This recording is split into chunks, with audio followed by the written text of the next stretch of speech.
Good morning, ladies and gentlemen. My name is Kenneth Tharp. I'm Chief Executive of the place, and I'm delighted to welcome you to the Robin Howard Dance Theatre for the 2016 Cohan Lecture. The Cohan Lecture holds up for question the simple provocation, what matters? It seeks to uncover a very personal response to this question from some of the most influential and creative minds of our time. The Cohan Lecture was launched in June 2015 in honour of Robert Cohan, CBE, the founding artistic director of the place, in celebration of his 90th birthday and his remarkable achievements.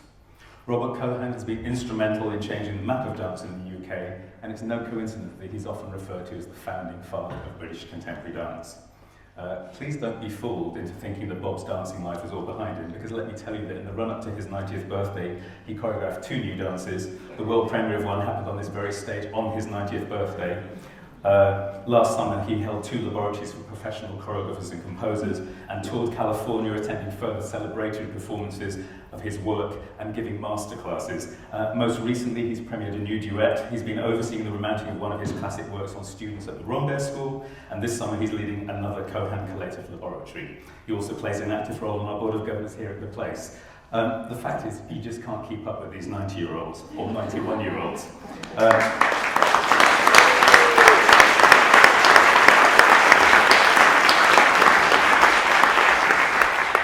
And I'm delighted to say that Robert Cohan is with us here this morning.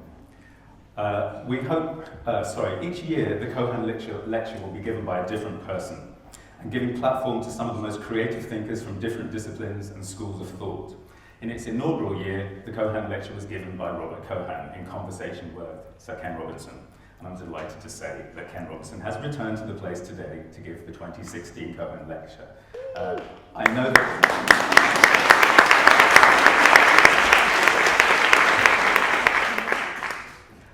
I'm just warming them up for you, Ken. I know that Ken plans to speak for about 45 minutes, but we will open things up for questions and comments from the floor. And if anyone, normally in this theatre we do tell people to turn their phones off, but if anyone wants to engage in Twitter, then please feel free to use the hashtag Cohan Lecture. Before I welcome you to the lecture, and let me say very briefly by way of introduction that Sir Ken Robinson is lauded worldwide as a guru on creativity and education. His TED Talk from 2006 on schools and creativity is the most listened to TED Talk, with well over 38 million views. The figure rises so quickly I can't keep up. In that talk and in his book, The Element, Ken tells the remarkable story of the world-renowned choreographer Gillian Lynn.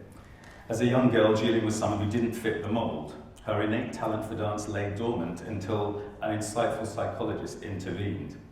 She ended up studying at the Royal Ballet School, dancing in the Royal Ballet, and the rest is history. Dame Gillian Lynn is now celebrated worldwide as one of our most illustrious choreographers of stage and film. You will know her through her work through stage shows such as Cats and Phantom of the Opera. And having recently celebrated her 90th birthday, she shows no sign either of slowing down. And I'm also delighted to say that Dame Gillian Lynn is also with us in the audience today.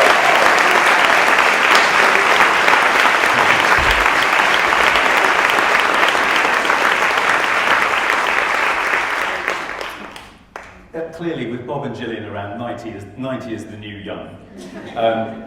In relation to these two nonagenarians, Sir Ken Robinson is a mere whippersnapper.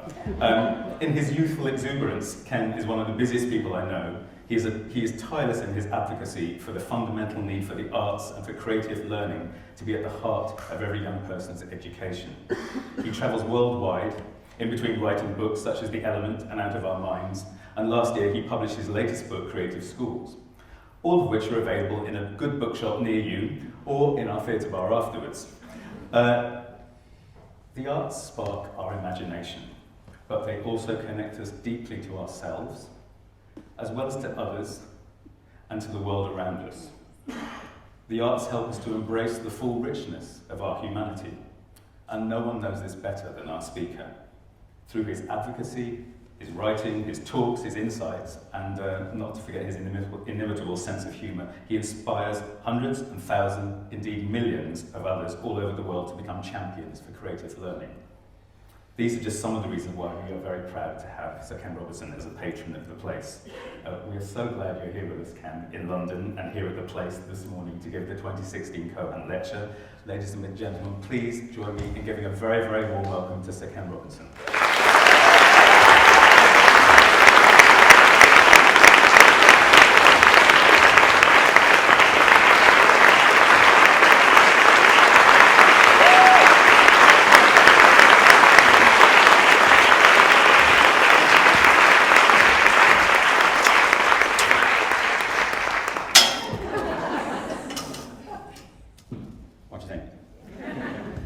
Thank you, Kenneth. It's all true. I am a remarkable person. And thank you for the invitation. Generally, it's a fantastic privilege to be here today to give this talk in honour of Bob. And I want to explain right away that I'm not a dancer. I mean, I have my moments. I work on a rather unique style, which to catch on more broadly. I'm quietly confident. But I have been an advocate for dance for as long as I can recall. I am a patron here at the place. I was proud to be a board member of the Birmingham Royal Ballet. It was through that I got to meet Gillian initially. And she told me that story I told in the TED Talk over lunch one day when we were, I think, both working on the Council for Dance Education and Training. And I just tucked it away, and I just thought this is a fantastic example of what we're talking about, how education is based on a very narrow conception of ability, and many brilliant people go through education thinking they're not. And it's not that they're not, it's just the system isn't sufficiently encompassing and broadly based to recognise the multitude of forms of talent that people have. In America currently, something like 30% of kids who start the 9th grade in high school don't complete the 12th grade. About 7,000 kids a day in America, I live in America by the way then, about 7,000 kids a day leave high school prematurely. I don't mean before 4 o'clock, I mean they just go home, don't they? No, they don't graduate. I'm always keen to avoid the term dropout. I really dislike the term dropout because it sounds like, if you call somebody a dropout, that they failed the system. I think if 30% of kids can't stick it, I think we should recognise the system has failed them. If you ran a business and you lost 30% of your customers every year, you might wonder whether it was these stupid customers or your business model. And I know from my own experience how many kids who are thought to be ineducable actually are perfectly capable of being educated and want to be if the system is adapted to them. So I have politicians all the time around the world. I meet them, I harass them, I follow them home, and you know, they often say, you know, what can we do to solve these problems in education of lack of motivation, lack of engagement, of depression, of anxiety, of stress, of non-graduation? And part of my answer is, stop causing them. You know, if you change the system, these problems tend to go away. And this is why I was very keen to talk to you today about the importance of dance. I gave this talk in 2006 at the TED conference. It wasn't supposed to go online at the time, it went on subsequently. And I told the story about Gillian's experience at school at the end of it. And as Kenneth said, it's become a very popular talk. I mean, it is terrific. I mean, let's not appear to be baffled by this. It's frankly extraordinary. No, but I told the story, and it's now been seen, I think it's been viewed online. It's about 40 million times. But it gets shown in events like this, so probably the number of people who've seen it is a lot more. That's about 150 countries. The reason I'm saying that is because clearly the message resonates. It isn't just those of us in the room this morning who think this is important. There are meetings like this happening all over the planet.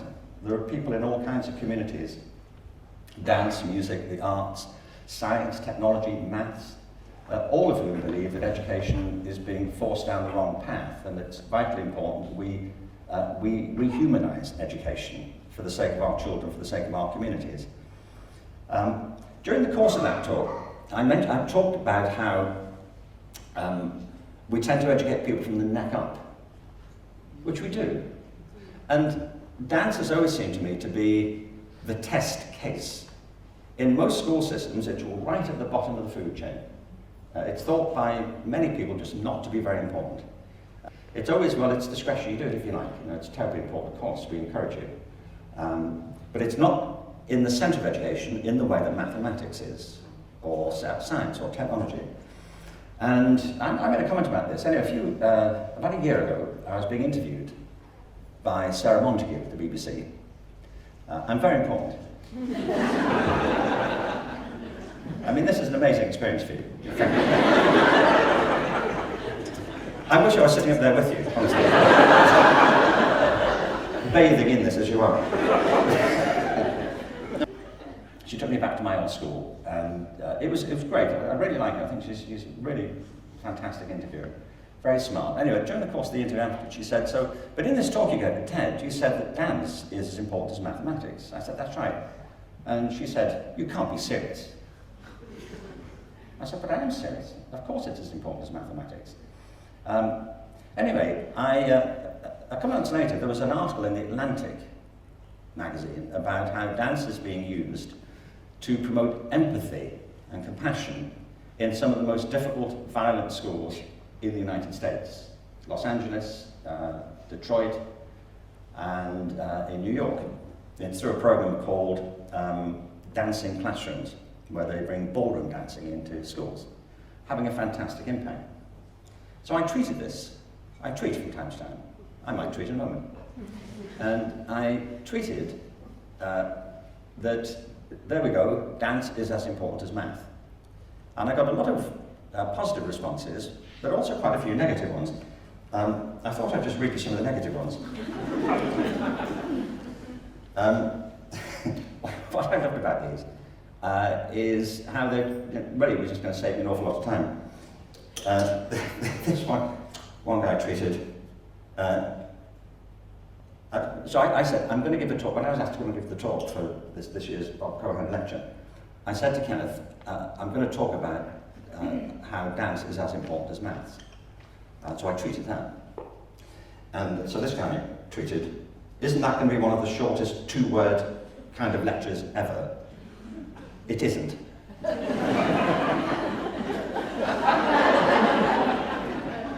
thought, well, that's that then, isn't it? Okay. So you've saved me an awful lot of time. Apparently it's not. So this is the guy simply said, Ken, dance is not as important as maths.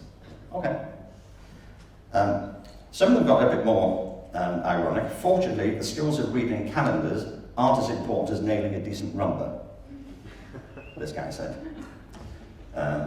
This other person tweeted, so what, telephones are more important than bananas? Ants are not as important as toilet ducts. Paper clips are more important than elbows. Well, at least that's a creative response, isn't it? You know, the clear implication is you've lost your mind. You're comparing things that are not comparable, and you're being ridiculous. This woman said, Helen Williams, she's a mathematician, is that so? When I said dance is important as math, is that so? Who says, important for what and to whom? By the way, I'm a maths teacher. Well, that's the question I want to ask. Who says? The quick answer, me. And so say all of us, I think, and many other people besides, and have done for a very long time. Since the beginning of education, and way back before the beginning of mass systems of education, people have understood, realised, and promoted the idea that dance is as important as other core disciplines in education. The fact that we've lost sight of it in the growth of public systems of education shouldn't distract from the fact that there's a great body of evidence to show that it actually is. But the question then is, important in what way and for whom? And that's what I want to talk a bit about. The key thing I want to say is I'm not arguing against mathematics, obviously not. Mathematics is a beautiful discipline. It shot through with beautiful concepts and ideas. Years ago, when I worked at Warwick University, I spoke to a professor of pure mathematics on several occasions, not just once. And I asked him how you would assess a PhD in pure mathematics. I'd never seen one. I said, how long are they? He said, well, they vary. He said, I saw one recently, it was 26 pages of maths. You know, page after page after page of maths. You know, with equals at the end. I imagine I've not seen one. I mean, we're talking hard maths, obviously. You know, we're talking remainders and stuff like that. So I said, well, how do you assess one? I mean, presumably it's right. You'd be annoyed, wouldn't you?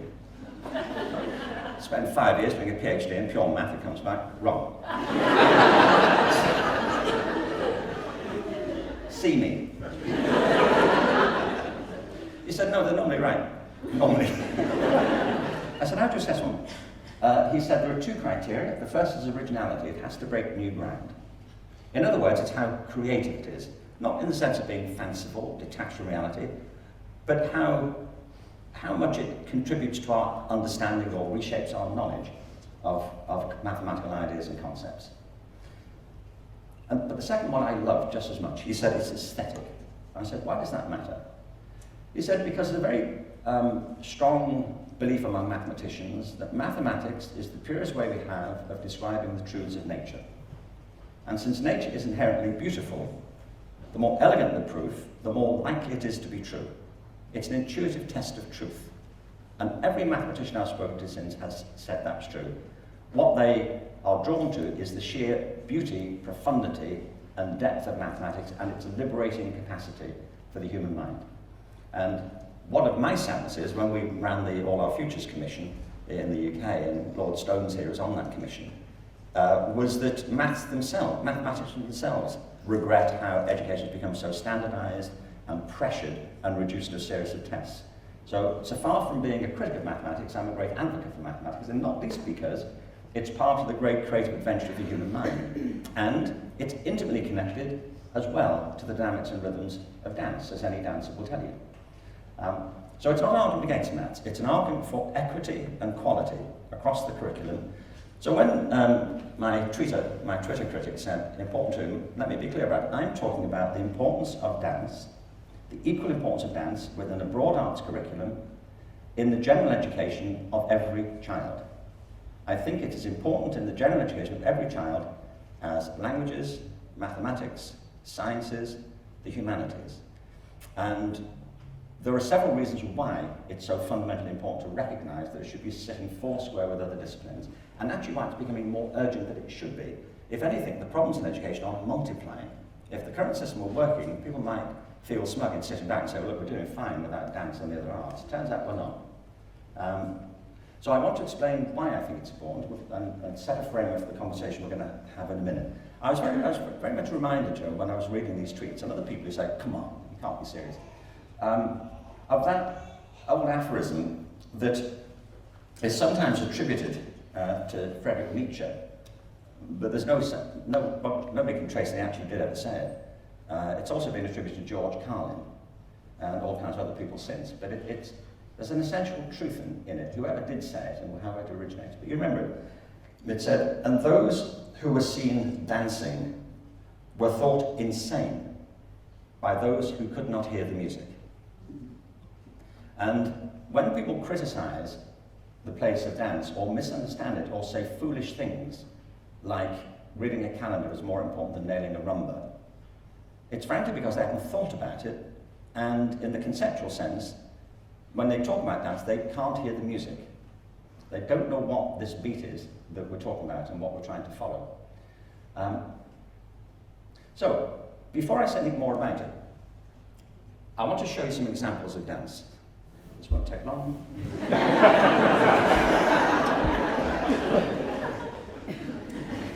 We're going to edit it out of the final video, if that's all right. I thought it's a bit silly, but to keep talking about dance without sharing some You know, like, what is it we're talking about?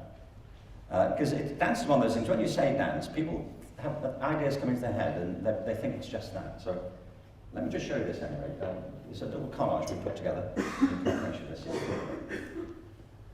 What's the other? By the way, when I was putting this together during the week, I was looking at this title page, and I have a technician, you know, come on, and staff. I'm talking staff, and I said, can you take the font down a bit? Can you do this? Can you change the font? And it got back to me. I said, that's fantastic, it's perfect, absolutely great. And I was just checking this morning, having a cup of coffee, just running through this. And I suddenly realised what I'd actually said was why maths is as important as dance. Complete back to front.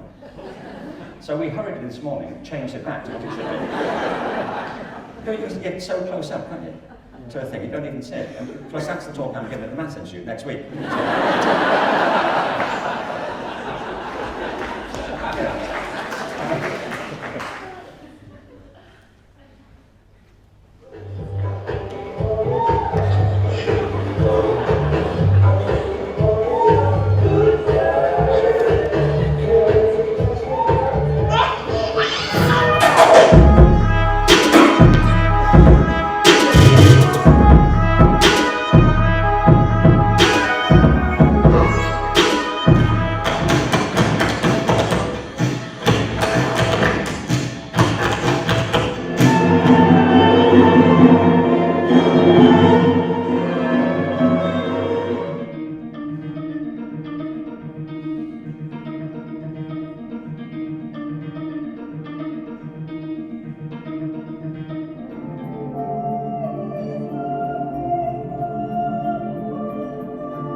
Swing your partner high and low. Not promenade with a heel and toe.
what you'd add or subtract. It's just a flavour of the multiple varieties and forms of dance. We could have put together a compilation of that and go on for an hour and a half or two, but you didn't have that in there. This is the thing. Dance isn't some esoteric, purely professional activity. It's deep in the heart of human culture. Dance is a feature of every culture, everywhere, throughout history. It covers multiple genres, multiple styles. It's constantly evolving. It's constantly digging deep into its roots and traditions. It's professional, it's recreational, it's sacred. It covers every form of social purpose. Very hard to define it. The best shot I can make it at the moment, but I'm open to conversation about it, is say something like dance is the expression of relationships, feelings, and ideas through physical movement and rhythm. But you may have a better definition than that. It's hard to pin down. But my point is, nobody invented dance. It wasn't brought into being by a grant from the Arts Council. It's not dependent on being in the national curriculum. It's at the very pulse of humanity, that people move, that we're embodied creatures, and that we respond to the rhythms of our bodies and of the world around us. It's education's loss that it's not recognised and included as an essential part of education.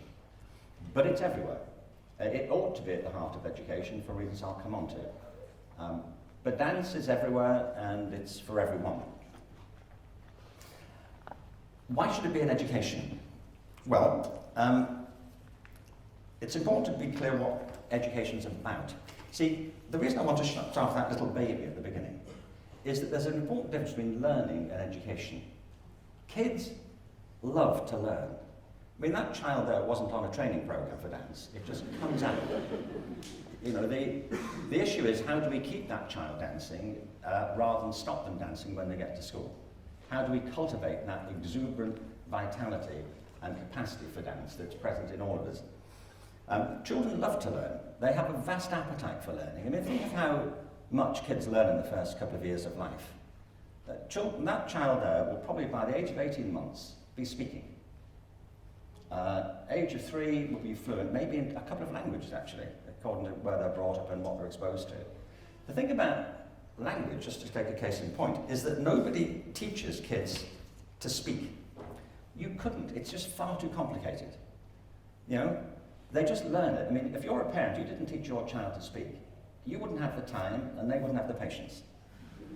You know, you don't reach a point where you sit your child down at the age of 18 months and say, look, we need to talk. You know, or more specifically, you do. And this is how it's going to work. You probably noticed your father and I making all these noises for the past 18 months. And, you know, some of them are names of things. We call them nouns. There'll be 5,000 of them you need to pick up before you're 3. Other noises are not names of things. They're names of what you do with things. We call them verbs. And if you modulate your voice, you'll be able to say what you have done and what you will do. And don't worry about the subjunctive. Honestly, nobody gets it. What gets in the way of children's learning, sadly, eventually, where they start to lose interest in learning, is not long after we start to educate them. And I don't say this in criticism of schools or teachers. I've spent my life advocating on behalf of teachers and schools. But there is something in the rhythm, dynamics, and patterns of formal education which jars with the natural appetite for learning for many people. Not everybody, but for many people. And it's why, quite early on in their careers, kids will start to look listless and bored. And it's getting worse with this dreadful culture of standardized testing, where we're sitting children down day after day and subjecting them to this numbing diet of tests and of information downloading, and then wonder why they're fidgeting. I mean, teachers don't wonder why they're fidgeting.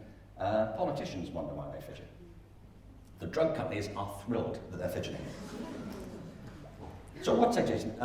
As Kenneth said, I published a book recently where I try to go into this, but I just wanted to say that everything I've got to say about dance is derivative from all the wonderful work that's been done before and the extraordinary scholarship that already exists in the field of dance education. There are scholars all over the world who've been researching dance in all its forms, writing about it, and joined now not just by dance scholars, but by psychologists, by cognitive scientists. There's a body of evidence building up around this about the essential nature and importance of dance in our lives, and therefore in education. One of the most recent is this book here that came out last year by Charlotte Svendler and Nielsen and Stephanie Burridge.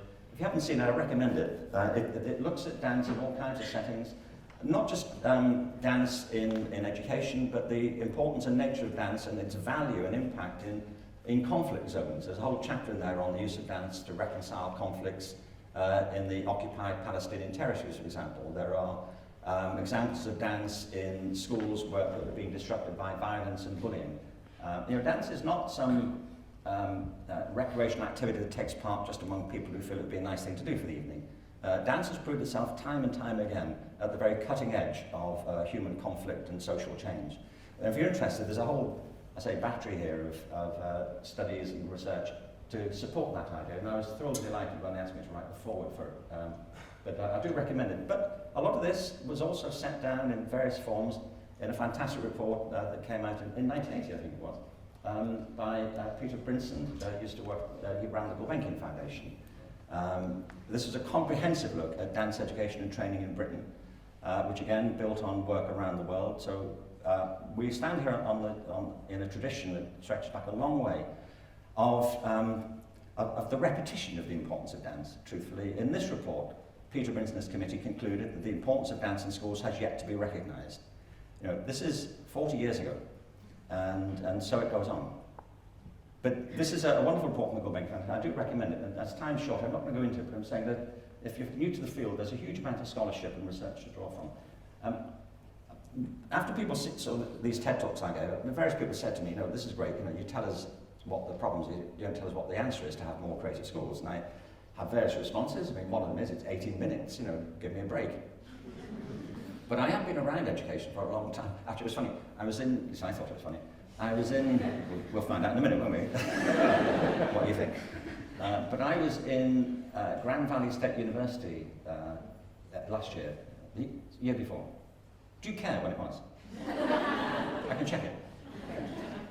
I was there to speak to all the students, and over lunch, one of the faculty said to me, "You've been at this a long time, haven't you?" I said, "What's that?" He said, "Trying to change education." I said, "I have you." He said, "What is it, 8 years now?" I said, 8 years? How do you mean? He said, since that TED Talk. I said, "Yes, but I was alive before that." That was just a moment. And I've been working in education my entire professional life in all kinds of incarnations. So I recently published this here book. This is the American paperback. To set out what you would do, what's actually involved. And a lot of it draws on the work I've done for a long time, including the work with the All Our Futures Committee that Andrew was part of. But it's to explain that, what we're looking for here and how we get there. The change really happens from the ground up as much as from the top down. But part of doing this required me to say what I think education is. Education is one of those terms. If you agree with me broadly speaking on what dance is, what's education? There are different ways of defining education. It's what Walter Bryce Galley, the philosopher, called an essentially contested concept.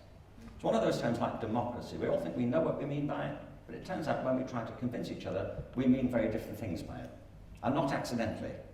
What you may mean by democracy is clearly not what Donald Trump means by it, although he thinks he does mean something by it. In the American War of Independence, there was a huge emphasis given to personal freedom and the rights of the individual, to live a life of meaning and to seek happiness. Drafted into the Constitution by the Founding Fathers, many of whom owned slaves. So they obviously didn't mean quite what we mean or would mean now by freedom, but they didn't feel there was a contradiction. It's an essentially contested concept. Education's like that. One of the reasons we fall out with each other in education politically is we mean different things by it. It's as well to understand that. We have different things in mind and we want different things from it. It's not accidentally that we fall out. We actually are opposed to each other sometimes on what we want from education. So I thought it was important to say here what I thought it's about. This is what I think it's about.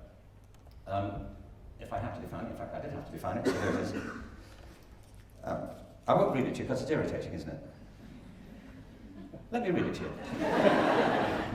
Look, there are two things about this I just want to point out. One of them is that what lies at the heart of this is a perception, which I'm very far from alone in having, that all of us, in the nature of being human beings, live in two worlds. There's a world that exists whether or not you exist. It's the world that came into being when you did. It's the world that will be there when you've gone. It's the world of material things, of other people, of history, of events, of circumstances. The world that is independent of your existence. It may be changed by your existence, and I hope it will be, but it's independent of it. When you've gone, it will continue. It's what Robert Frost said, the great American poet. He said, I've come to be able to summarize the nature of human life in 3 words. That's at the end of his career. And his 3 words are, it goes on. And it does go on. But there's another world that only exists because you exist. It's the world that came into being when you did.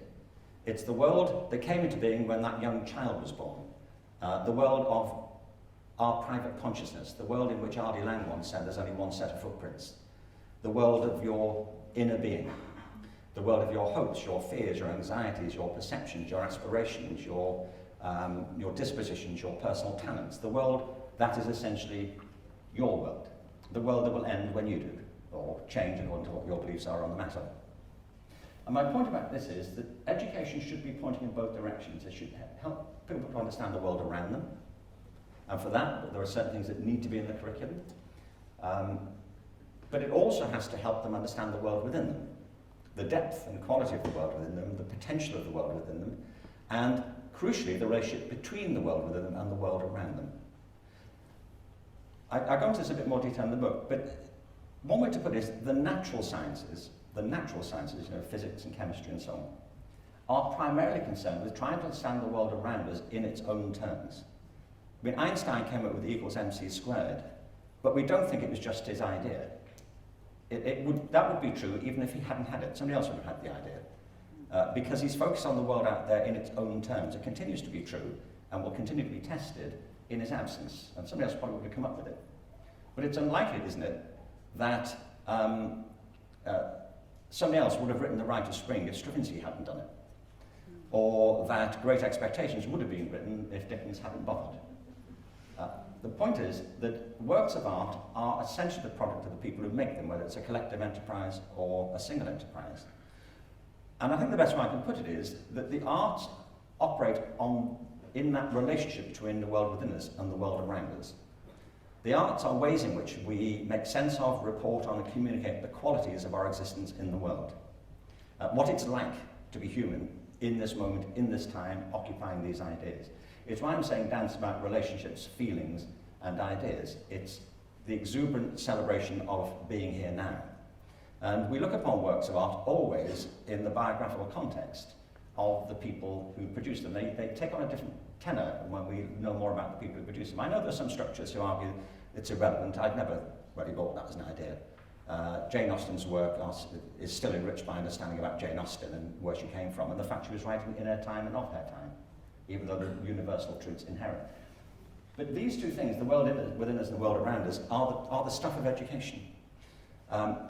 Education has become too preoccupied with the world around us to the neglect of the world within us, and that's the heart of most of the problems I think our kids have in school. They don't engage with the world within them in the way that they should. They don't have the techniques, they don't understand how to do that, and it's into this space that the arts have a particular role to play. The humanities sit somewhere in the middle of this. The humanities sometimes try, like economics, tries to be a natural science, but it can't be. Social sciences can't behave like natural sciences because they're about people and people's feelings. And people's feelings always go off in a different direction than one you expect. It's why J.P. Galbraith, the great economist, once said that the primary purpose of economic forecasting is to make astrology look respectable. I think that's probably right. So, there are, I think, as I see it, several related purposes to education, and I just want to put them out there as a framework for what we're going to talk about collectively. Clearly, education has economic purposes. Anybody who says education doesn't have economic purposes is wrong.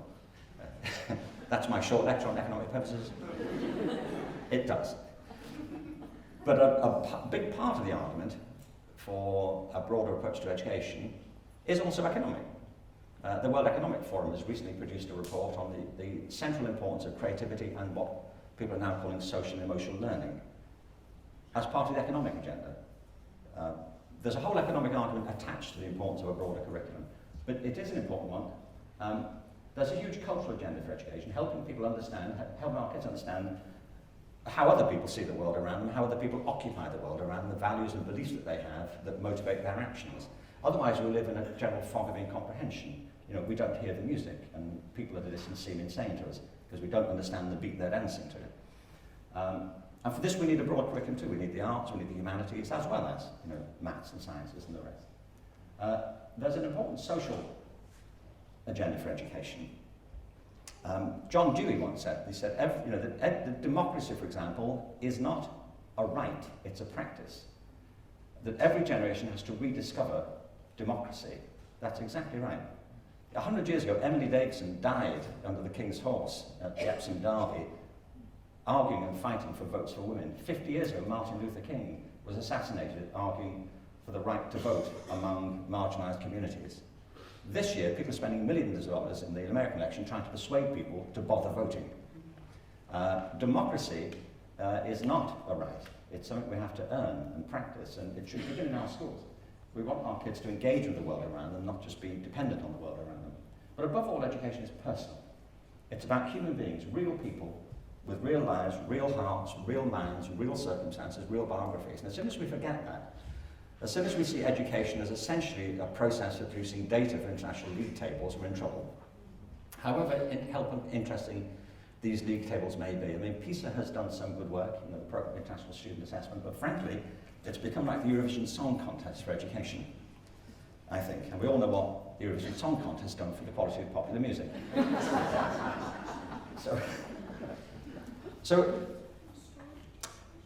Dance has important roles in relation to all of these functions. That's what I want to say. I just want to headline a few things about why I think this is the case. I came across a program recently. I don't know if there's anybody here from this program. It's a company called Dance United. Is anybody here from Dance United?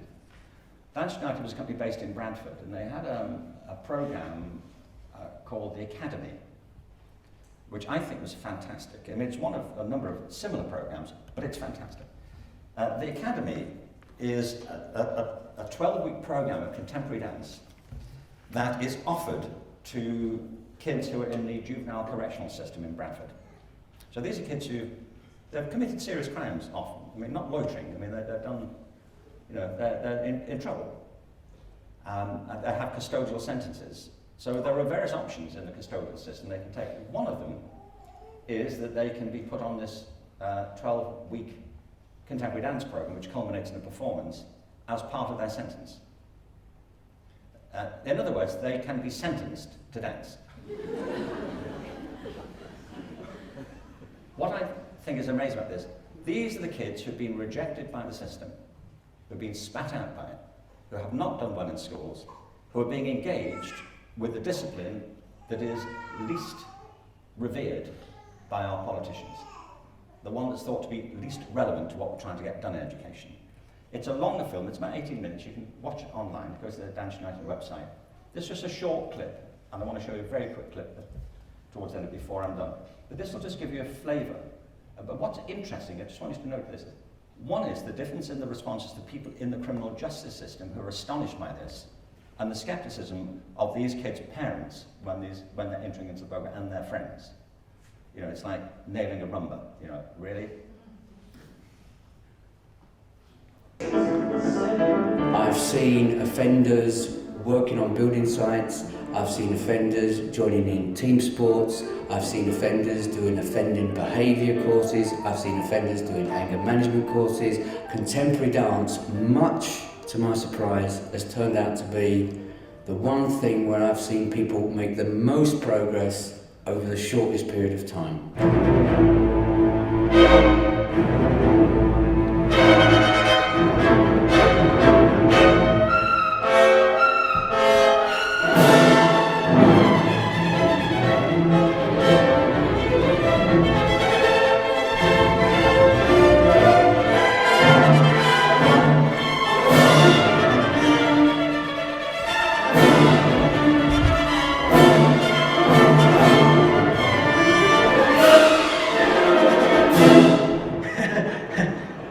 Is that a real thing, like?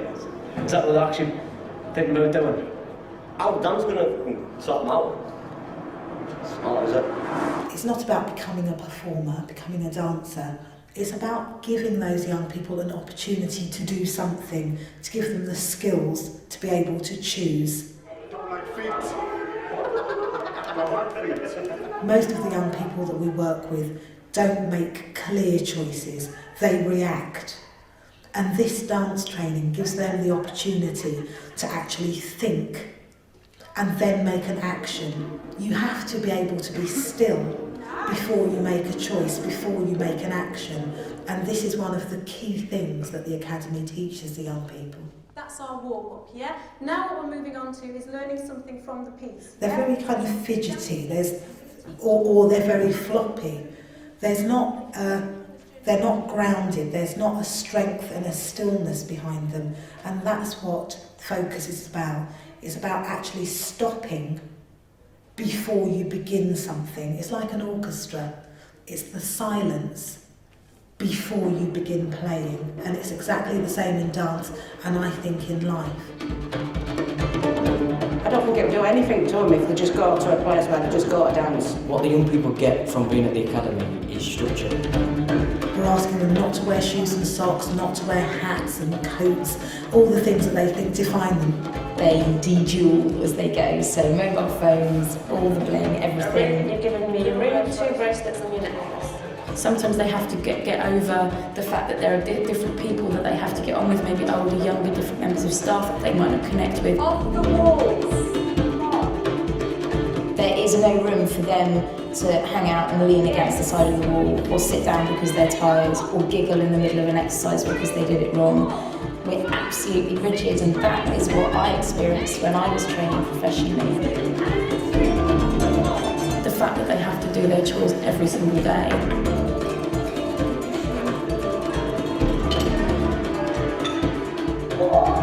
We have one in-house curriculum, an accredited certificate from Trinity College.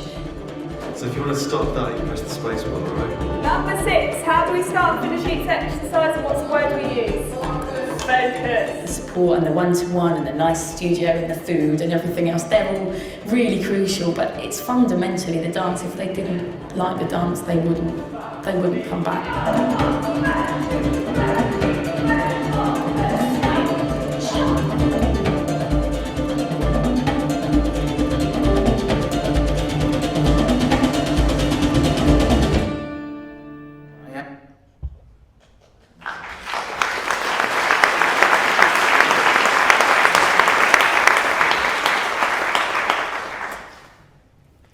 See, I love this. This is, say, the discipline with the lowest rating, with the kids with the smallest chance, who are re-energized and brought back to life because it's connected to them and made it personal. There are a couple of things to say. Well, what accounts for it? Well, firstly, and it's really important to notice it, we are embodied creatures. We do not live as tenants of a skull, which is irrelevant to our existence. We live in a body, and our body is central to our consciousness and to our perception of the world and of ourselves. The brain is not just up here, it's distributed throughout the entire body, through our nervous system, and the condition of our body, the ways in which the hormones and chemicals and vitality of our body flows is central to our view of the world around us and the view of ourselves. We are not incidentally embodied, we are fundamentally embodied. And you needn't just take my word for it. There's a lot of talk about artificial intelligence and whether we can reproduce human consciousness in machine form. I think it's a foolish conception myself that we can do this at the moment. There's a guy I know who's brilliantly talented in science and technology, called Ray Kurzweil. He's written a book called The Singularity, and he believes we're reaching a point where human consciousness may merge with machine intelligence, and we'll be able to live forever. You know, we may be able to download our minds onto a hard drive at some point. What this totally misses is that we are physical creatures. And even if it were possible to occupy a silicon chip or some piece of DNA in a computer bank, we wouldn't be who we are. There's a brilliant computer scientist called David Gerlenter. He's at Yale, professor computing science at Yale. He's also a composer and an artist and a writer, and is recognized in the science field as one of the leading lights in the digital revolution. He agrees that this is a mad conception, that our tendency to compare artificial intelligence with human intelligence is based on a fundamental misconception that human intelligence is bathed in physicality and feeling. And he puts this very beautifully, I think, in a recent piece in the Times. He says, and this Jimmy just captured, he says, as it now exists, the field of artificial intelligence doesn't have anything that speaks to emotions and the physical body. But the question is obvious to any child. Let me put it this way. I can run an app on any device, but can I run someone else's mind on your brain?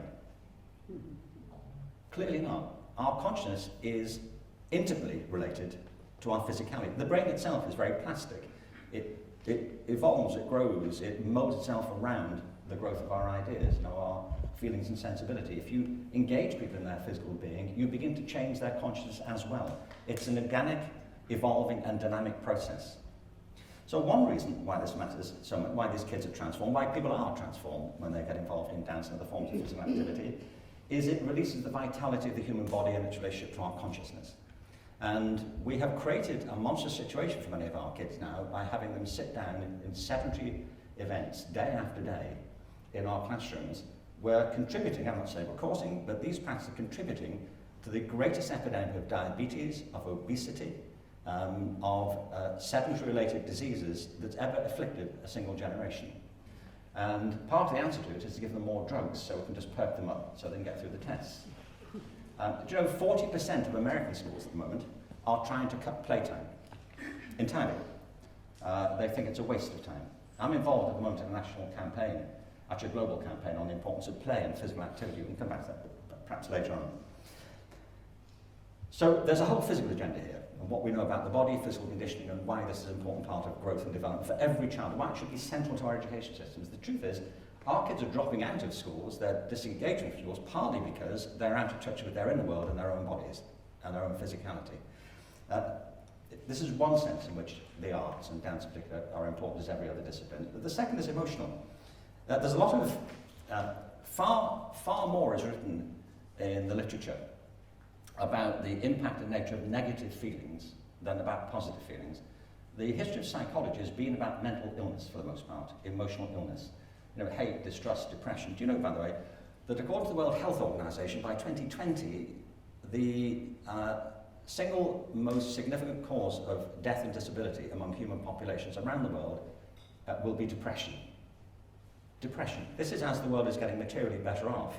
Spiritually, we're becoming more and more depressed. And of course, what it illustrates is, what we should know anyway, is that human happiness, which is something we all want to promote, is not a material state, it's a spiritual state. I don't mean in the rigid sense, in the sense in which you're in great spirits.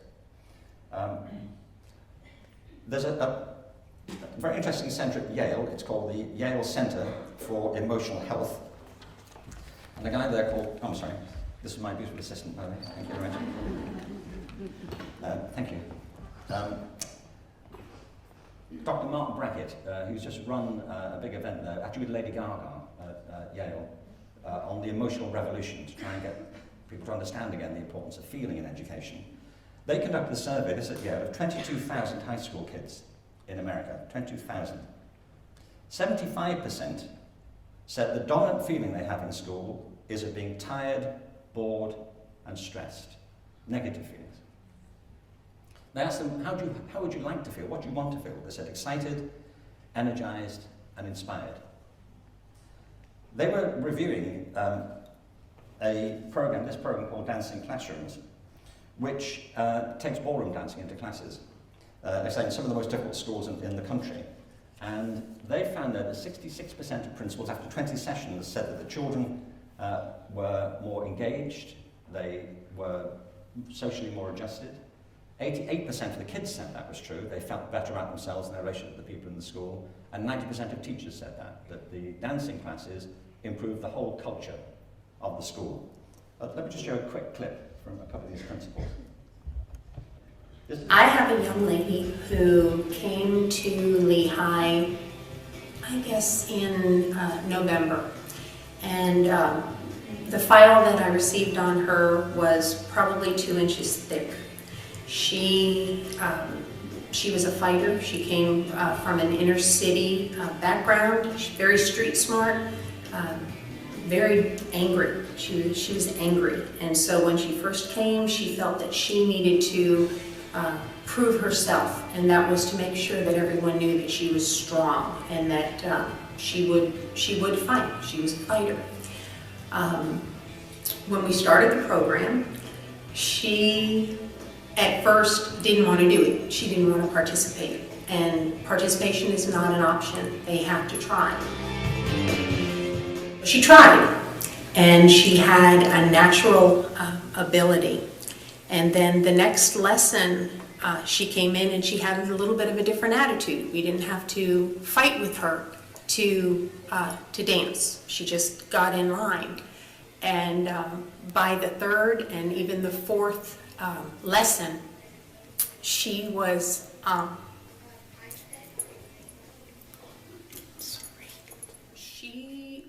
transformed, and she carries herself differently. She speaks differently. She is kind. She is respectful. She has not had one referral, not one.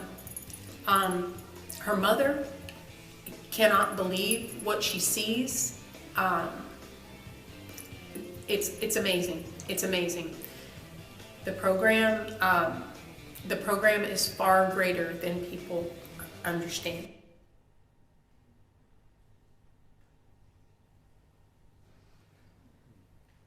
So dance speaks to, properly done, to the physical development of children, to their emotional condition, elevating both, properly done, but it also, demonstrably, and there's lots of research to show it, has a tremendously positive effect on the social relationships in the school, particularly between boys and girls and between age groups. This last couple of quick clips before we get to the Q&A, I want to, this is from a school in Harlem, predominantly African-American school, but not only, where the head teacher also takes part in all the dance classes as a way of, well, you'll see why. In all honesty, I began actively dancing in the residency out of function. We had too many girls in our 8th grade and not enough boys, and so I joined the first class just to help them out, and have loved it and continued with it ever since. So what effect do you think your active participation has on the students? I think it's a great example, especially for the gentleman, that this is something that adults and males can actively be involved in. I think it's also a calming presence for the students, and it's something that shows that I can be more than just a disciplinarian, someone who can understand the world through their eyes. What effect do you think your participation has had on the teachers? The teachers appreciate it. I know my 8th grade teacher has also joined the class, dancing and participating as well. And again, it's a piece of, this is not something that I'm imposing upon them, this is something that I view that's an important part of what we do, and I demonstrate that through my action and active participation as well. As a principal, I'm sure you're extremely busy. How are you able to make the time to consistently dance with your students? In terms of making the time to consistently dance with my students, the one thing is you make time for things that you view are important. So if I can make an hour for a meeting, I can make an hour to dance with my students. So I just put it in my calendar. Twice a week for 1 hour, I'm with my 8th grade. And I treat that no differently than I would treat an observation with one of my teachers, or a meeting with a parent, because it's all important and all part of building the culture of the school. That's really important, isn't it? It's about building the culture of the school. One of the things I talk about in creative schools is that we have developed an industrial model of education. But I'm not alone in saying it, lots of people have, but there's the real metaphor, I think, or analogy with education is not industrial manufacturing, it's industrial agriculture. because that's also concerned with living things. Industrial agriculture grew up in the 19th century. It was made possible by several innovations. One was mechanization, which made it possible to produce vast tracts of land with single crops, like potatoes as far as you could see, sprouts as far as you could see, whereas previously there'd been always mixed crops, which helped to support each other. The second innovation was the development of chemical fertilizer, which made things shoot up very quickly, whereas previously they used natural composting. And all this, and the third is, because these plants were never exposed in a different way, they had to develop chemical pesticides to protect the plants. Well, it all worked. It led to an enormous growth in output in industrial agriculture. The trouble is, it's destroyed soils across the world, it's polluted our waterways, and it's killing our children. Apart from that, it's been a runaway success. But it did lead to the massive growth of populations. Organic farming is based on a different principle, which is these are living things, and we need to create different conditions for growth. Organic farming is based on mixed planting, which removes the need for chemical pesticides, because plants naturally protect each other when you do diverse planting. And secondly, it's based on natural crop rotation and the natural fertilization of soils. Now, I'm saying this for a reason, which is that organic farming is sustainable, just as productive, and goes with the natural rhythms of life. It's ecologically sensitive, and it's fair to the people who work in these farms and to the environment. We've done the same thing with animals, by the way. We've housed them in terrible conditions, pumped them full of antibiotics and chemicals, growth hormones, to make them get bigger and fatter. But along the way, we've created miserable lives for them and terrible diseases, which we're now ingesting. The difference is this: organic principles are sustainable, and industrial principles are not. They exhaust us and they exhaust the planet. But the really interesting difference is this to me. Industrial systems of farming focus on the plant or the animal because their interest is in output, like more, bigger, more and bigger. It's all about yield. Well, it increases yield, but it's not sustainable, it's unnatural, and it's damaging the environment in a serious way. Organic farming has yields which are just as impressive, but they're sustainable. But the difference is this: organic farming isn't focused on the plant, it's focused on the soil. The whole principle is, if you get the soil right, the plant will be great, and it will be sustainable in the long run, and it will feed us and sustain us into the far future. Get the soil right.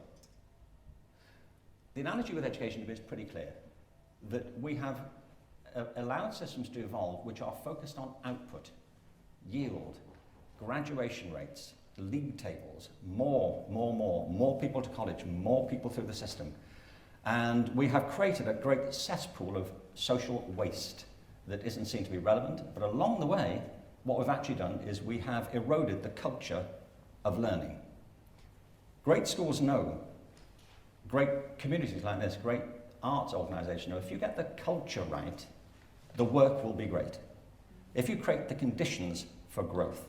And it's why this teacher in the heart of Harlem is saying, I dance with my kids because it really enriches the culture of my school. And all these people say the same: to get the culture right, and output will take care of itself. But you get it right by humanising it and understanding what the conditions for human growth actually look like.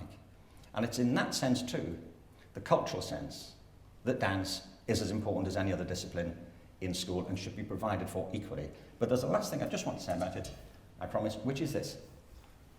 All these are inherently important to dance, but dance also contributes to other objectives. And for the people who were treating me before this all started, they might just want to know there's a lot of evidence that when children exercise and dance, their math results improve as well. There's a very interesting study was done in Naperville, near Chicago, in 1990, of 19,000 students, where they all underwent a physical fitness program, not a competitive one, getting themselves physically fit. And as well as the inherent value it had, it improved all of their results across the board enormously. They learned better, they had a bigger appetite for learning, they were more productive at school. There's something called the Trends in International Maths and Science test, TIMSS. America generally rates at 7%. in that particular competition, right low down. Only 7% get in the top tier in that competition across the United States. The kids from this program ended up being number 6 in the world in maths and science. And the study related directly to the impact of physical training and physical vitality. There's a brilliant guy at Harvard called John Ratey who's written a book called Spark, Go Wild. It's part of a whole research program showing the interrelationships between physical conditioning, physical vitality, and achievement and engagement in school. Dance is part of that too, and also it's very specifically part of it. This is one of the last things I want to show you, but this is the research. This is 2001. There have been subsequent studies, one in 2004, one more recently, where they looked at the number of fitness standards they achieved in California and related that to their scores in reading. You'll see they go up. Scores in reading go up as the kids spend more time attending to their physical development. It goes up in mathematics in grade 9, 7 and 5. There are more recent studies which show the same thing. There's a direct correlation between getting kids up, about, moving, which also affects their overall academic achievement. Add to that all the other benefits of dance, the social, the cultural, the personal, the emotional, and you have a very compelling case here for seeing it as 4 square with the rest of the curriculum. This is a teacher, a very short clip from this teacher from the Virgin Islands who explained about dance. You know what? We tested in September with STAR Reading, a very valid test on reading components, and STAR Math. And just before they went home in December, we tested again. However, every single year come March, we do the ITBS or the Vital testing, the Virgin Islands test. And every year with dancing classrooms, our 5th grade students have been our top scorers. There's no ifs, ands, or buts about the aspect of dancing classrooms and the academic lives of our children. Last year, their performance was at about 83%. Now, mind you, when I first got here the first year, they were failing scores. But last year they got up to 83%. This was our 2nd year. And this year I am sure that we are above that as well. When they tested on the Dibbles reading testing this year, our 5th grade class was the highest in performance. They scored at an 85th percentile. So every standardized test that we are testing the children on, from kindergarten to 5th grade, the 5th graders, because of dancing classrooms, have been way beyond. Dance isn't another problem to solve in schools, it's a solution to problems that we have already. And it's part of a bigger solution, which is to recognize the need to humanize education by giving the arts, the sciences, maths, technology, equal place, and to see the intimate relationships between them. Excluding these disciplines is the problem. It's the system that creates the problem. And when we rethink these conditions, the problems change or are solved or turn into advantages within the field of the arts themselves, but also in relation to others. So it's not an argument against the importance of other disciplines, but of the synergies among all of them, properly conceived and taught well. I thought you'd just like to see at the very end this final clip from the Academy, where some of the people who are so sceptical about the programme, after the public performance they did 12 weeks into their friends and families, were inclined to rethink it. It was just full of life, and he came back and said it's brilliant, I'm going again. He is a changed lad, I'm telling you. Really, I can't believe it's my son. I feel like they've cloned another one and made him good.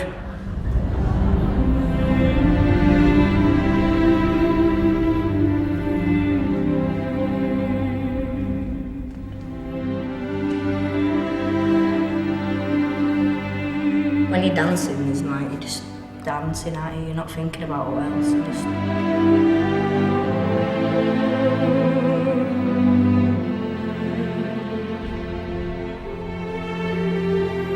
The last 5 years, truthfully, it's really bad.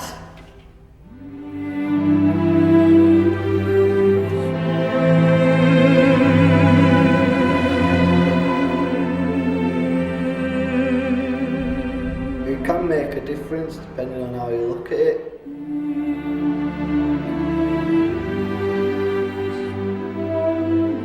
If good to keep an open mind and leave everything behind you. Then it'd be like a new world.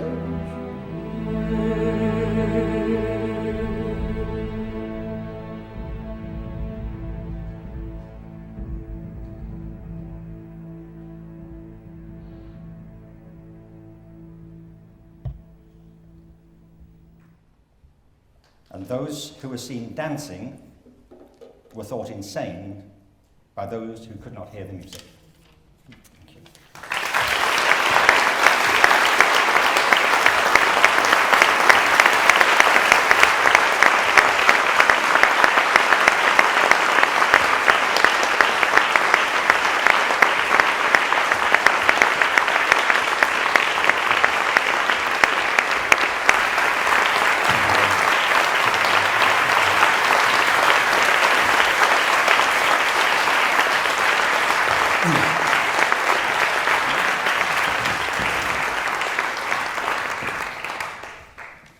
I think they liked it, unless they were just acknowledging the dance you did to get back to you.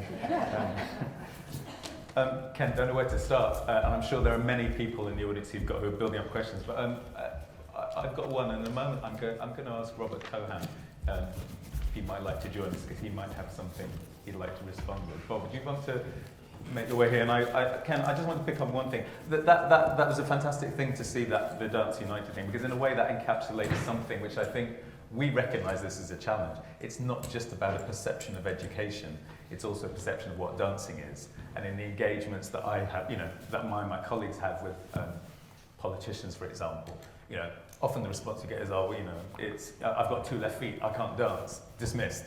Yeah. Or there's a perception that dancing is just about learning a few good moves to do on the dance floor on a Saturday night, and if that's not your idea of fun, it's irrelevant.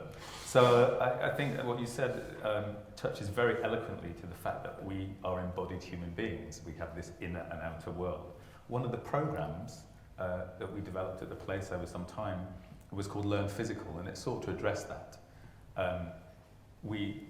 Dance artists would work with school teachers, develop lesson plans that involved them being physical in the way that they learned.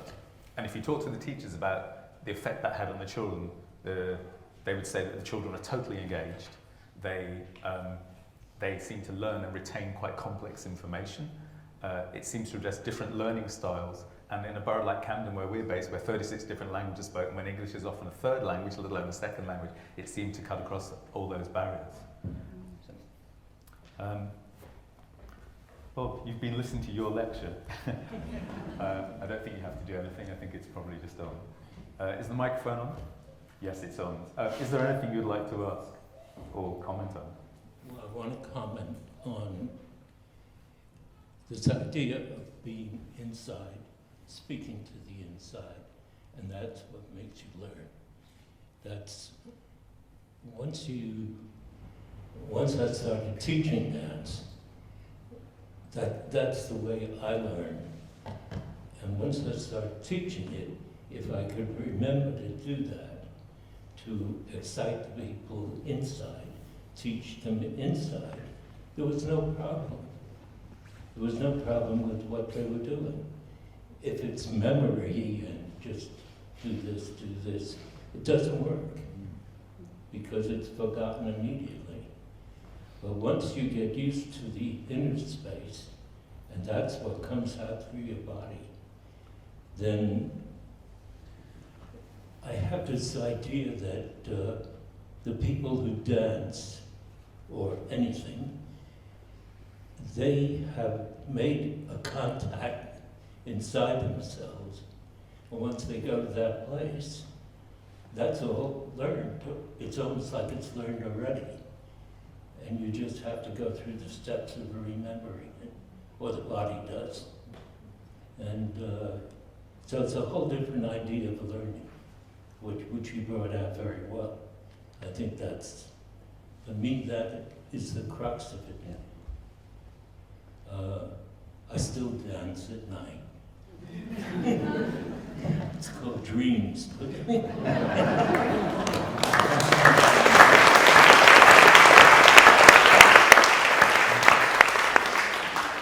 but it's coming from the inside, and that's where dance always was. That's what I loved about starting with the baby. It's there, it doesn't have to be imposed on people, it's building on what's there. Yes. I remember, if I can just say, I remember talking to, when we first met, a long time ago now, wasn't it? Quite long. I was asked Bob how he really got into modern dance, and you probably maybe have to tell the story yourself, but you told me about the first time you went along to the Graham Studios and how it electrified you. Yes, I mean, I've told the story many times. If those who know Graham technique, you start on the floor with your feet together, and I thought, that's strange. I expected to dance. And I was sitting on the floor, bouncing, and then the next thing is breathing, lifting the body up through the center. And in the middle of it, I was hit by lightning. It was an electric current going through my body. And it was instant, and I knew, I didn't think it, I knew that that's what I was going to do for the rest of my life. Because the identification happened inside. Yeah. I told that story in a book I did called The Element, which is terrific as well. It's like a set.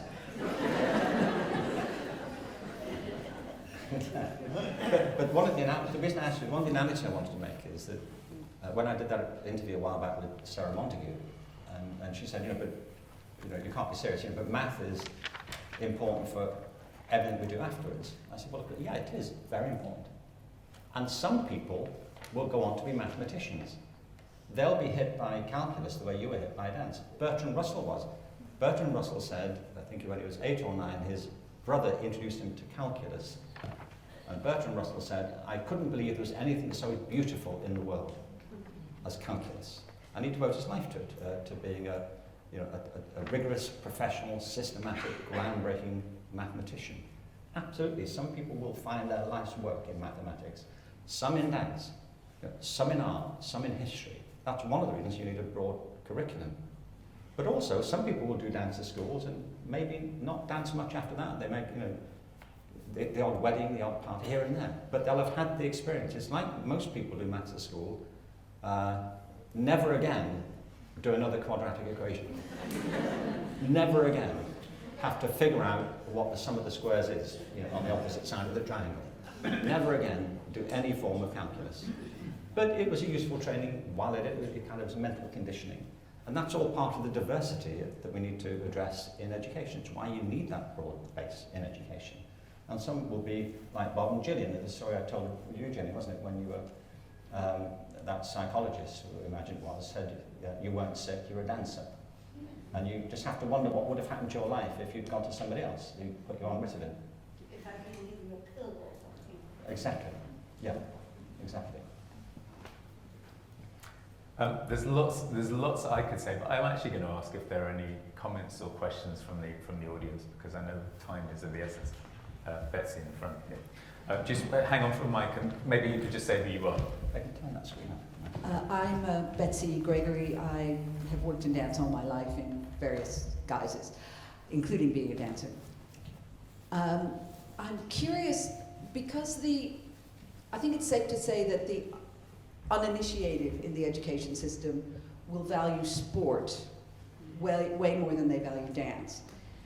And I'm just wondering if you could talk a little bit about whether some of the physical benefits you talk about with dance also are seen when the children engage in sport, which is obviously physical training and as well, and what the differences might be. Well, I'm happy for Bob and Kenneth to comment on that, but I'll give you my quick bit on it. Yeah, I mean, the whole thing about this is we're looking at relationships. It's one of the things that was intriguing me in the West, that we've been trained to think in the Western mode that thinking is about making distinctions and seeing differences. It's enshrined in our whole approach to logic and reason. that we we categorize and say how things are separate. But there's an equally respectable tradition in human thought, which is about seeing relationships and connections between things. And yeah, I mean, there are many ways in which the physical conditioning that happens in dance, the training that goes on, the need to be physically adroit and fit, overlaps with, in some ways, the sorts of conditioning that goes on in sport. I mean, of course, sport's not a single thing. If you look at sports people, athletes, you can virtually tell what sport they're in by which bit of their body has been developed. You know, I mean, it's a feature of it. You know, people develop enormous muscles here and there according to what they're doing all the time. So it's not sport's not a single thing either. But yeah, there are absolute parallels between them, and some of the benefits that come from physical training and fitness and conditioning in sport also come through dance and vice versa. So then you have to look, well, so that's not a competition, but there are some things that are also special to dance. And that's the point. You know, that's why I'm saying the social, the cultural, the emotional. I mean, people have feelings of sport, of course they do, but in dance, in some ways, exploring feelings is the very heart of the enterprise, and that sense of exuberance and joy. You see it time and again, you know, like the square dancing. The guy, it was square dancing, I think, wasn't it, where they were doing the calling. The look of happiness on people's faces, the connection, it's all those things added together, you know, the social, the cultural, the feeling of it, and also the sense in which it celebrates ideas and connections. So yes, there's some overlap, but you can't get through a purely athletic curriculum what dance also uniquely offers. So that's my point. I think that's what you would say. I know you did. But before I got involved in dance, the only thing I found the only thing I found in school that interested me was running, jumping, gymnastics, in other words, physical movement, because that's what I never thought about it as something separate. I did dance socially, but it was the sports that excited me because I was talking with Kenneth last year about memory. And my earliest memories are about movement, how I felt inside when I first could learn to go up the staircase. And that it was the actual moving the legs, which I can't do anymore. That was what I remember, the sensation in my body of going up the staircase when I was like that. One of the big differences between sports and dance, I mean, what you said, yes. You develop the body, you develop muscles, and both exactly the same. But when it comes to actually dancing, well, I don't know if it's really dancing, frequently choreographing, get to a point where there's a boy and a girl together, she puts a hand on his shoulder, and you can't think what comes next. So I said to the guy, what would you do when somebody touches you? Now, if the man is used to thinking physically, he will do a movement. If he's not used to thinking physically or inside, he'll say, what do you mean? I said, well, she just touched your shoulder. What would you do? Kiss her? Put your arm around her? I never thought of that. Well, you have a problem if you're choreographing. Because what you have to do, what I feel you have to do, is give the information and get the information from the dancer, and then put the two things together so that they can believe validly in their movement, in their next movement, until you have a whole story of valid movement for the person who's going to do it. You don't have in painting, you don't have to tell the red to stay red when you put it against the green. But in a performance where there's an organic performance, where there's a human being, involved. They have to know what they're doing inside, emotionally, and we call it art, to let the artist come out. It was interesting, I just taught a class I don't remember when, last year, and I was talking about walking. I said, what's the very first thing that you do? You're standing still and you want to walk over there. What happens? And people say, I put my foot out, I do this, I do that. And I said, no, what do? Absolutely, you decide I want to go over there. What is the first thing that happens? And one girl said, I don't know. I can't move. What happened? I can't walk.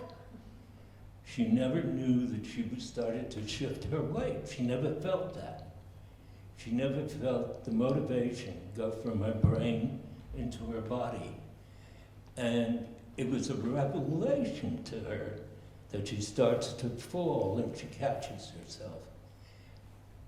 I mean, we do it more subtly than that, but the idea is the same. The motivation pushes the body, and that's all internal.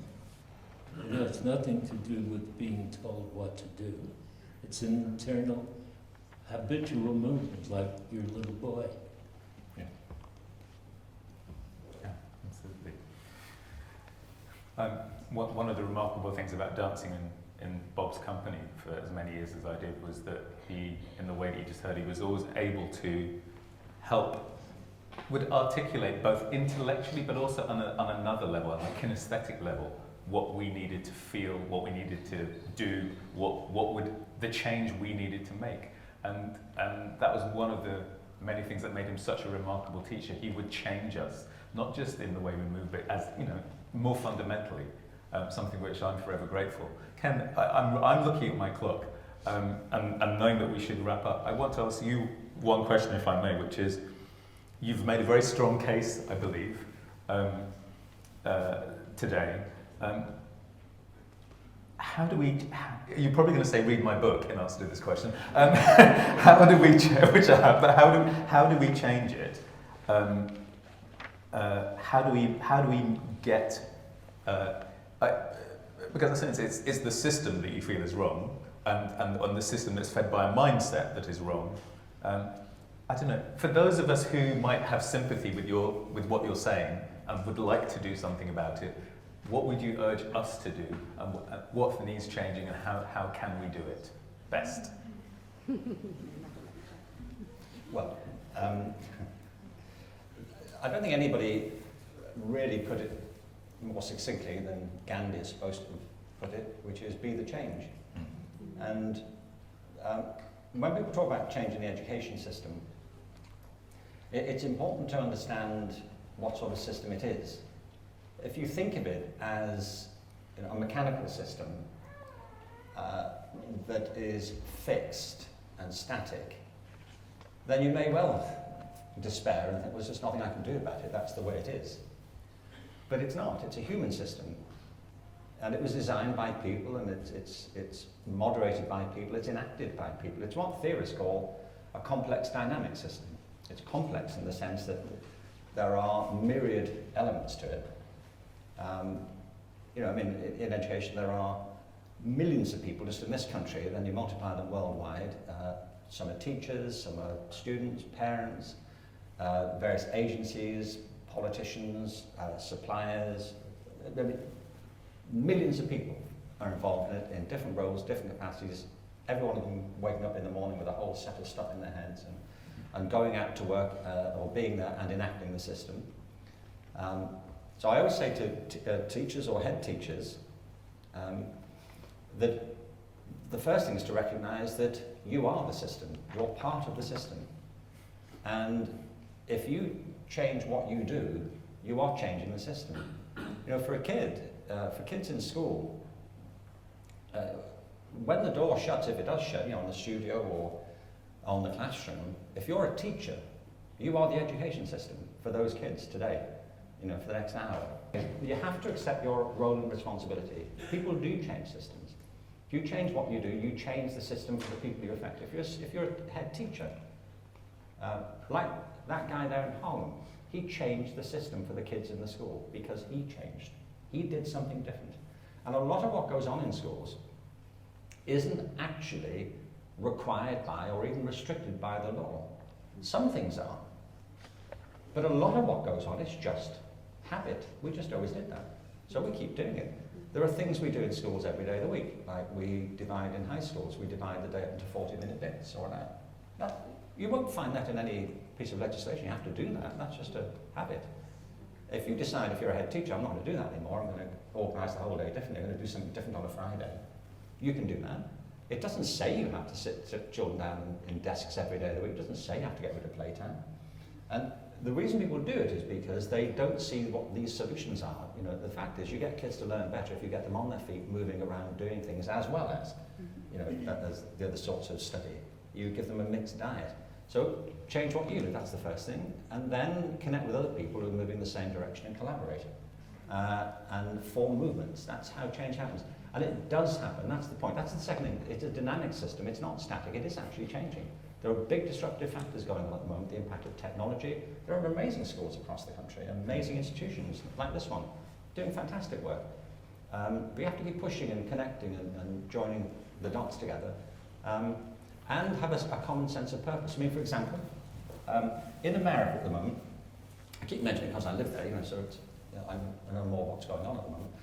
But in America, every state in the union has been passing legislation to approve same-sex marriage.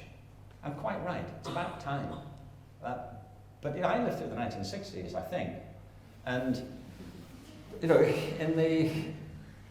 height of the alleged sexual revolution of the 1960s and 70s, nobody was talking about legalising same-sex marriage. It wasn't even on the agenda. I mean, people would still go to jail for that, but nobody thought that was even possible. Certainly not in America, certainly not in Middle America, in the Deep South, but now people say, yeah, come on, what's the problem? And interestingly, this is the point I want to make, interestingly, this did not happen in America because members of Congress went on a retreat in Aspen with some focus groups, thought it's about time we sold this to the population. We know it matters. Go back to your constituencies and talk everybody into it. That didn't happen. It actually happened because people across the country just changed their mind. I thought, no, this is wrong. This ought to happen, and it's a domino effect. In other words, the change came from the ground up. It was a shift in the zeitgeist, a shift in consciousness. And state after state said, okay, well, I mean, some are still resisting, but on the whole, this is what the people want. And social change like that does happen. I mean, when I was a student in the 70s, everybody I know smoked. Everybody smoked. I used to smoke giving lectures. I did used to borrow cigarettes from students in the audience, saying I'd pay them back afterwards. I never did. but here we are now. If somebody lit up a cigarette in this room now, there'd be outrage. What are we playing at? But people did. People smoked on aeroplanes. In the smoking section at the back. What was that?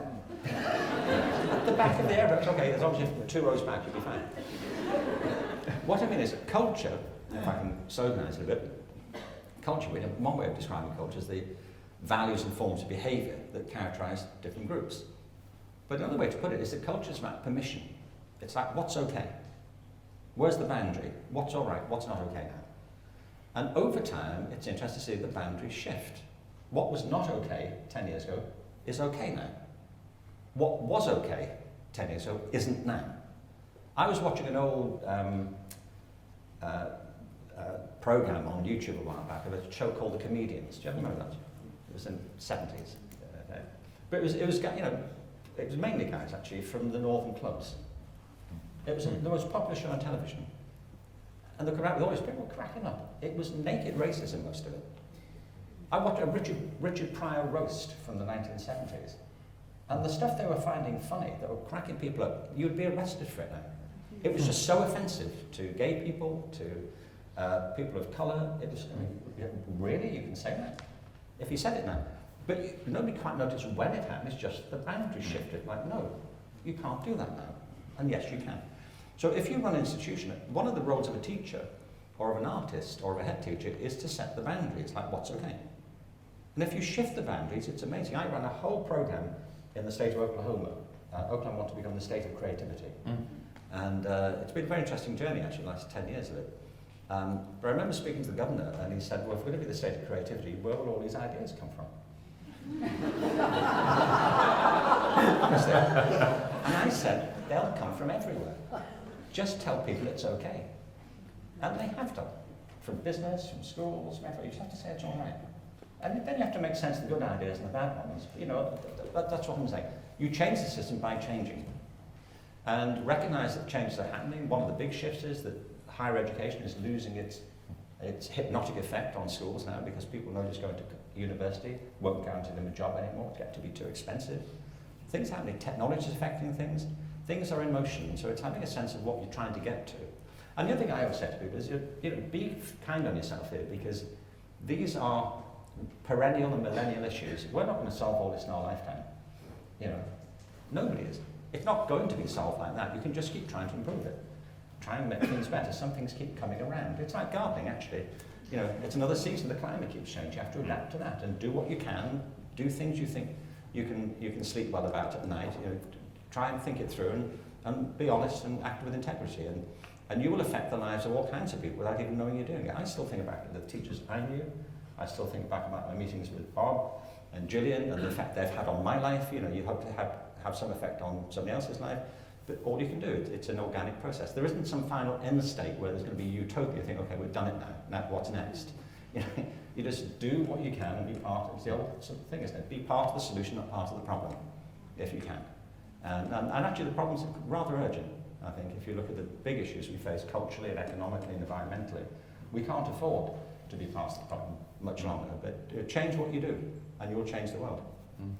In your book, The Element, correct me if I'm wrong, but in The Element.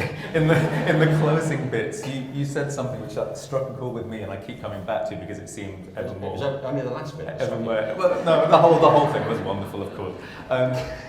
Finally, there was you said, look, politicians tend to, when they think about education, there are three things that they could focus on.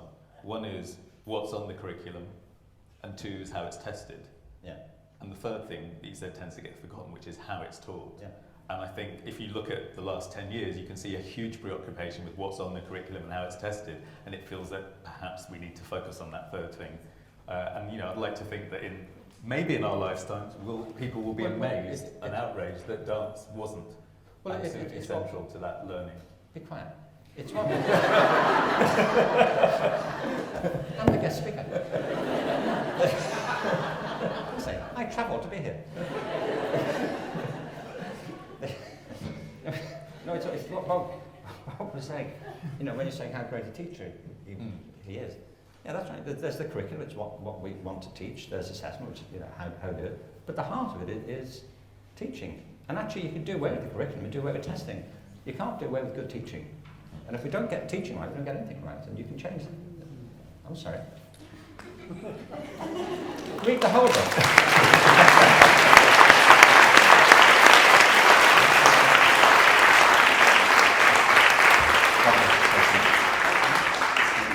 It's very hard to get the teaching right because of the system. Yeah. The timing of the system, the way, the testing, all that. So you have to teach to the test. That's what's happening now. One school I was working with, there's an assessment class. Well, the teacher taught the assessment class from the beginning of the term. So that by the time, after 2 months, they could do it well. That's right, yes. So they could do the assessment class well, but they couldn't dance because there's a different magic that happens when you take it. That's right. What you take into the actual practice. There's a change you have to make inside. Not difficult, but unless you know to do it, you don't know to do it. That's exactly right. And it's the same thing I come more and more to the conclusion that since the world's at stake and we're all actors on it, you have to act the person who can do what you're doing. And if you do that, then you can do what you're doing. And you'll get better and better at it. You have to be creative in the way you think from yourself. And then get more no, that wasn't really creative. What? Just be honest from yourself out. We can't do that because we're afraid. So it's very hard to do it, especially in a class, in front of 20 people. But that's the only way you can do it. You have to teach from what you know in yourself, and you have to be able to transfer that information. You can't assume that the people come to your class to torture you. You can't assume that they come there to make it hard for you.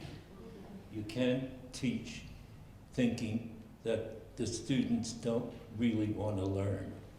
And this is true of teaching any level. You have to enhance in a very simple way. You have to enhance what they're doing. You have to give them a little corner to come around, and then they'll see and they'll be what you want. And then there are no problems. Once you can actually teach from inside your experience, teach what you know, and really teach it with compassion. If you can do that, you'll have no problems.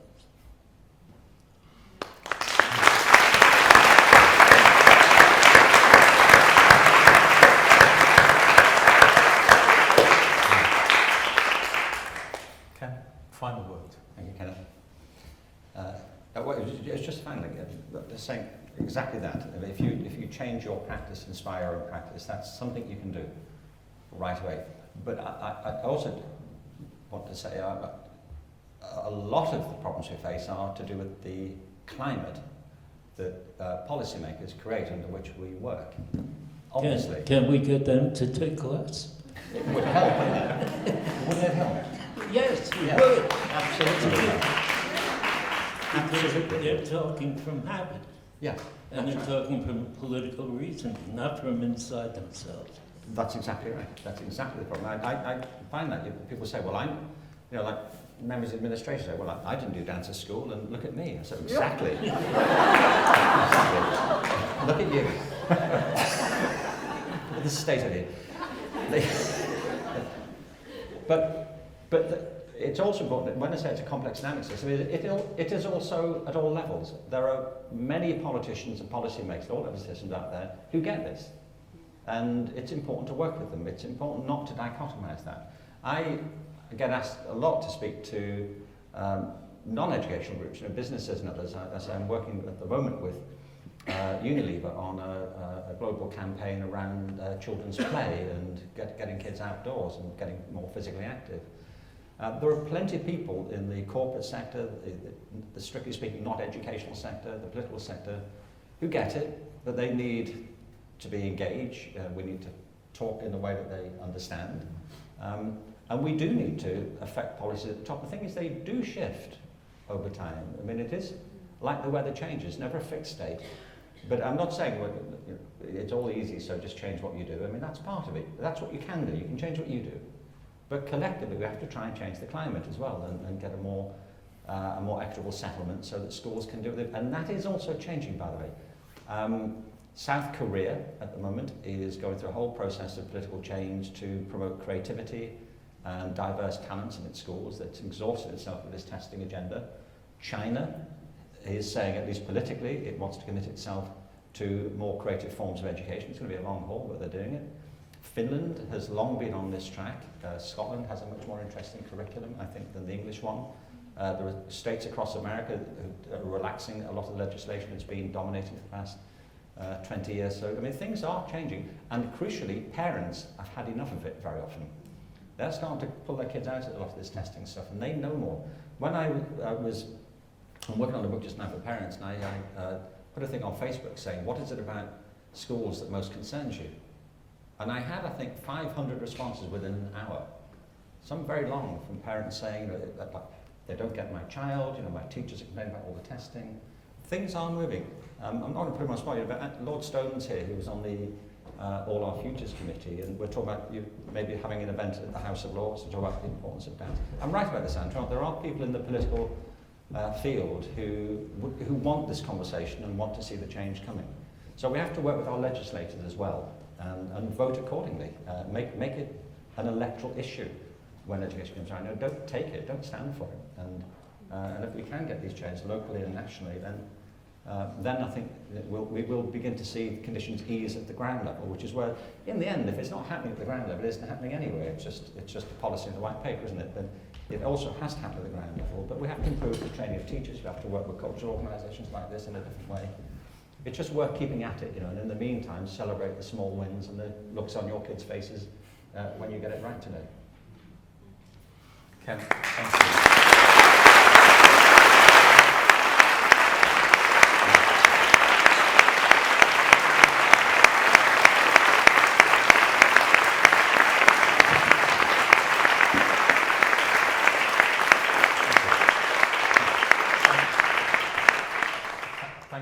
Ladies and gentlemen, thank you for coming this afternoon. Of course, I want to thank Robert Cohan, without whom we wouldn't be having the Cohan Lecture.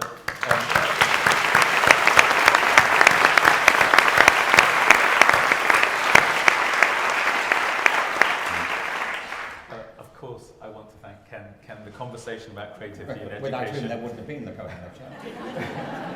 Without... Am I wrong? The conversation about creativity in education would be infinitely poorer without you. Thank you for being such a passionate and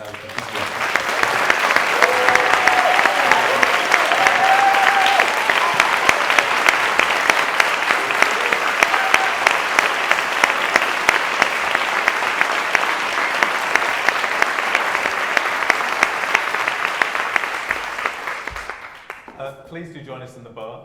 There are plenty of books on sale. If you're lucky, you may walk away with a signed copy, but enjoy the rest of your day. Thank you so much for coming. Thank you very much.